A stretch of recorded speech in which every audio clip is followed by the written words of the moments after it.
안녕하세요. 경제학장 박사입니다. 오늘은 한 나라의 정책이 어떻게 저 멀리 이웃 나라의 경제까지 흔들 수 있는지 그 비밀을 같이 파헤쳐 볼 건데요. 바로 이국 모형의 승수효과입니다. 이걸 제대로 이해하고 나면 왜 미국이 금리를 올리면 우리나라 대출이자까지 들썩이는지 그 거대한 연결고리가 훨씬 더 명확하게 보이기 시작할 겁니다. 자, 그럼 본격적인 수식에 들어가기 전에 우리 워밍업 질문부터 한번 던져볼까요? 아니, 서울에서 산 BTS 앨범 한 장이 저 멀리 미국 경제에까지 영향을 줄 수 있다니 이게 정말일까요? 황당하게 들릴 수도 있지만 네, 사실입니다. 오늘 우리는 바로 그 어떻게 라는 질문에 대한 답을 경제학의 눈으로 찾아 나설 겁니다. 이것이 바로 이국 모형의 핵심 아이디어예요. 앨범 구매라는 그 작은 행동 하나가 일으킨 돈의 흐름 있잖아요. 그게 마치 첫 번째 도미노를 툭 하고 건드리는 것처럼 국경을 넘어서 다른 나라 경제에까지 파급 효과를 만들어낸다는 거죠. 맞습니다. 각국의 경제는 외딴 섬이 아니에요. 좋습니다. 그럼 이 거대한 도미노를 쓰러뜨리는 가장 대표적인 힘은 무엇일까요? 바로 정부 지출입니다. 한 나라 정부가 돈을 쓰기로 한 그 결정이 어떻게 나비 효과처럼 국경을 넘어서 퍼져나가는지 지금부터 본격적으로 살펴보겠습니다. 오늘 우리의 탐험은요, 국제경제학을 공부하는 많은 학생들이 거의 바이블처럼 보는 책이죠. 김신행 교수님의 교과서를 길잡이 삼아서 진행할 겁니다. 자, 다 함께 444페이지에 있는 이 핵심 수식에 한번 집중해 주세요. 자, 드디어 오늘의 주인공, 핵심 공식이 등장했습니다. 와, 언뜻 보면 굉장히 복잡해 보이죠? 벌써부터 머리 아프다고 생각하시면 안 돼요. 걱정 마세요. 이 공식은 사실 두 나라 경제가 얼마나 끈끈하게 얽혀 있는지를 보여주는 지도 같은 거거든요.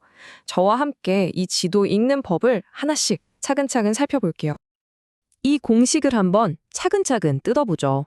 여기 분모에 보이는 S는 저축, savings, 그리고 M은 수입, import를 뜻합니다. 이게 무슨 말이냐면 정부가 돈을 푼다고 DG, 그 돈이 전부 우리 경제 안에서만 도는 게 아니라는 거죠. 일부는 사람들이 저축을 하고 S, 또 일부는 외국 물건을 사는데 M에 쓰이면서 경제 밖으로 새어나간다는 의미입니다. 분자는 외국 경제에서 새어나가는 돈을, 분모는 양국 경제가 서로 얼마나 얽혀 있는지를 보여주는 거고요. 바로 이 복잡한 상호작용이 승수효과의 크기를 결정하는 겁니다. 그리고 바로 이 다음 공식을 보면요, 그 파급 효과가 훨씬 더 명확하게 보입니다. 자, 잘 보세요. 우리나라 정부의 지출, DG가 결국엔 저기 다른 나라의 소득, DY 스탁까지 증가시키죠. 왜 그럴까요? 간단해요. 우리가 수입을 늘리면 그건 상대방 국가 입장에서는 바로 수출이 되는 거잖아요. 그럼 그 나라 소득이 늘어나는 건 당연하겠죠? 경제는 바로 이렇게 연결되어 있는 겁니다. 자, 방금 우리가 공색으로 확인한 이 현상, 이걸 바로 파급 효과, 스필러오버 이펙트라고 부릅니다. 핵심은 이겁니다. 우리나라의 경제는 결코 혼자서만 좋아질 수 없다는 것. 우리의 경제 건전성은요, 무역 상대국의 정책과 아주 직접적으로 연결되어 있다는 사실이죠. 그렇다면 이 연결성을 나쁜 쪽으로 악용할 수도 있을까요?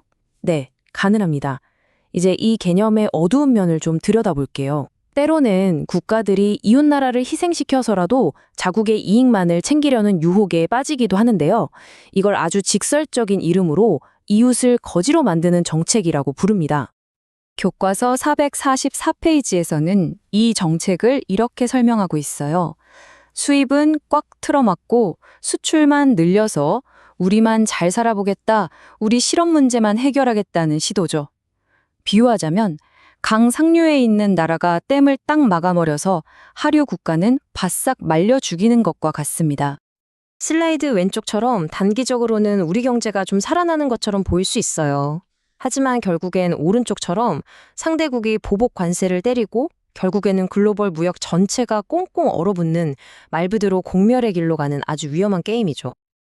자, 그렇다면 이 국가 간의 돈의 이동, 즉 파급 효과가 실제 역사에선 어떤 논쟁을 낳았을까요? 이제 시간을 거슬러 올라가 20세기 초로 가보겠습니다. 두 명의 천재 경제학자가 벌였던 세계의 논쟁, 이전 문제를 살펴보겠습니다. 1차 세계대전이 끝난 후 패전국인 독일은 정말 막대한 전쟁 배상금을 물어야 했습니다. 과연 독일은 이 어마어마한 돈을 갚을 능력이 있을까요? 바로 이 문제를 두고 당대 최고의 경제학자였던 존 메이너드 케인스와 베르틸 올린이 정면으로 충돌했습니다. 이 논쟁은 그냥 학자들끼리의 말싸움이 아니었어요. 한 국가에서 다른 국가로 이렇게 천문학적인 돈이 이동할 때 과연 세계 경제는 어떻게 반응하는가? 여기에 대한 아주 근본적인 질문이었던 거죠. 이 치열했던 논쟁을 수학적인 언어로 표현한 것이 바로 이 공식들입니다. 케이스는 돈을 지불하면서 생기는 소득 감소 15.18가 너무 커서 무역 수지가 오히려 악화될 거라고 주장했고, 반면에 올리는 소득 변화가 무역 수지를 자동으로 개선시켜서 15.23, 결국엔 지불이 가능해질 거라고 반박한 겁니다. 그래서 결국 누가 옳았을까요? 공식이 보여주는 정답은 상황에 따라 다르다입니다. 그 핵심 변수가 바로 한계 수입성향인데요. 말이 좀 어렵죠.